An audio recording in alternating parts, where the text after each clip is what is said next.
Bom dia! O Hora da Notícia começa agora. TV, rádio, internet, jornais impressos, revistas. Atualmente a informação trafega pelas mais diversas mídias, em uma velocidade muito alta. E nós, como espectadores, muitas vezes não percebemos o que está por trás da notícia.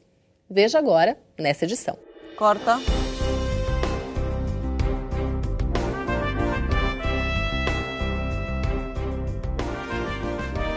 Cidadania e ética nos meios de comunicação. Essa é a manchete principal do programa de hoje. Como você fica por dentro do que acontece no Brasil e no mundo? Na maioria das vezes eu tenho acesso ao Twitter e ao YouTube, então tem flashes de notícia pela internet. Eu entro em portais de notícia também. Eu leio jornal, revista e assisto televisão. Jornais e internet. Um político esconde dinheiro na cueca. Um governador é preso. Um surto de gripe assusta o mundo inteiro. Em algum veículo de comunicação, você já leu notícias como essas.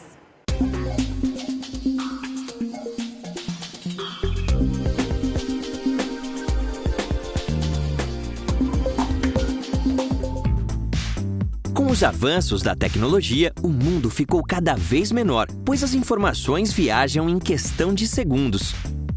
A foto da queda de um avião na Índia pode ser vista no Brasil alguns minutos depois do acidente acontecer. E um atentado pode ser visto ao vivo no mundo todo. Diante da enxurrada de informações, muitas vezes o cidadão perde a capacidade de uma leitura crítica do que está sendo veiculado. Com o tempo, o público passa a agir como um consumidor de notícias, que aceita como verdade absoluta tudo o que é apresentado. E nem sempre isso acontece.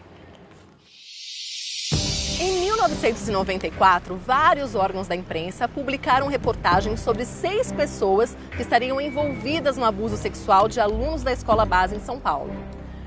Sem verificar a veracidade das denúncias e apenas com base em laudos preliminares, o delegado de polícia divulgou as informações para a imprensa. Depois da exploração do caso pela mídia, o local foi depredado e os donos da escola chegaram a ser presos. No entanto, o inquérito policial foi arquivado por falta de provas. Não havia qualquer indício de que a denúncia tivesse fundamento. A escola base se tornou um exemplo de como uma notícia pode ser tratada de forma equivocada pela mídia. Naquele caso, os meios de comunicação agiram de forma pouco ética. Mas será que nos dias de hoje a ética está presente na programação de TV, de rádio e no noticiário em geral? Quando eu comecei a trabalhar na imprensa há 50 anos atrás, a ética era partidária. Cada jornal defendia a linha de um partido político.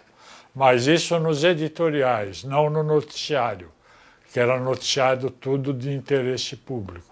Hoje, o que move não são mais interesses partidários, mas interesses empresariais.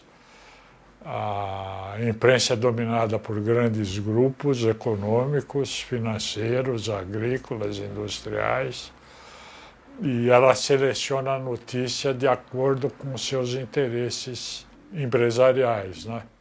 Então, muita coisa a população não fica sabendo. É muito raro eles mentirem, mas é a regra diária eles omitirem. Só o público pode cobrar uma postura ética dos veículos de comunicação. E para isso, é preciso desenvolver uma leitura crítica de tudo que é divulgado pela mídia.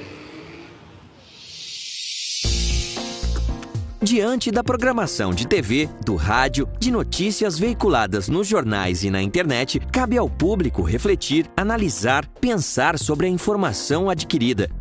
Há alguns anos, a dona de uma luxuosa loja de São Paulo foi presa, acusada de sonegação fiscal e contrabando. Diante do fato, foi possível perceber a diferença com que cada publicação abordou o acontecimento. Para alguns órgãos de comunicação, houve exagero na quantidade de policiais envolvidos na operação. Para outros, a ação foi correta. Outros veículos ainda deram destaque apenas para a queda do templo de consumo frequentado pela elite brasileira. O que ficou claro é que a abordagem variou muito de uma publicação para outra. O desafio do público é entender por que isso acontece. O que está em jogo na abordagem dos acontecimentos? Uma notícia de grande repercussão interessa à comunidade ou serve apenas aos interesses de grandes grupos? Qual o grau de relevância de certos programas veiculados no chamado horário nobre? Uma emissora de TV que respeita os direitos da criança está contribuindo para a formação dos pequenos telespectadores? Questões como essas ajudam o cidadão a desenvolver o olhar crítico necessário para a formação de uma sociedade independente. A mídia tem cumprido um papel importantíssimo na constituição da sociedade brasileira há 200 anos. A partir de 1808, quando surgiu uma imprensa que começou a enxergar o Brasil para dentro. Nesse período, a imprensa tem ajudado a preservar valores que são fundamentais para o processo civilizatório. Existem alguns bons momentos da mídia nesse período e alguns maus momentos também. Entre os maus momentos, eu diria que a mídia ajudou a construir o ambiente para o golpe militar de 1964, contribuindo para derrubar um governo democraticamente eleito. Entre os bons momentos, eu diria que a mídia ajudou a reconstituir a democracia no Brasil nos anos 80. Percebeu o momento adequado, percebeu o momento que a população estava ansiando pela redemocratização. Outro bom momento, me parece, foi no caso do massacre do Carandiru, quando, contra a opinião de uma grande parte da sociedade, a mídia em geral preservou os valores civilizatórios, repetindo que, não havendo pena de morte no Brasil, não era a polícia militar um órgão encarregado de fazer execuções, que aquele era um crime, era um massacre que deveria ser condenado. São alguns momentos importantes em que a mídia, através do jornalismo, mesmo através de novelas, de programas de humor, ela combate a corrupção, ela faz a sociedade perceber que existem valores positivos e valores negativos no processo de constituição de uma sociedade moderna e democrática.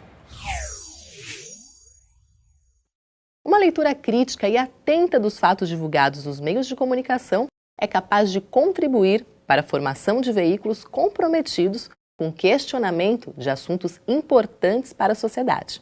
O Hora da Notícia fica por aqui. Um bom dia.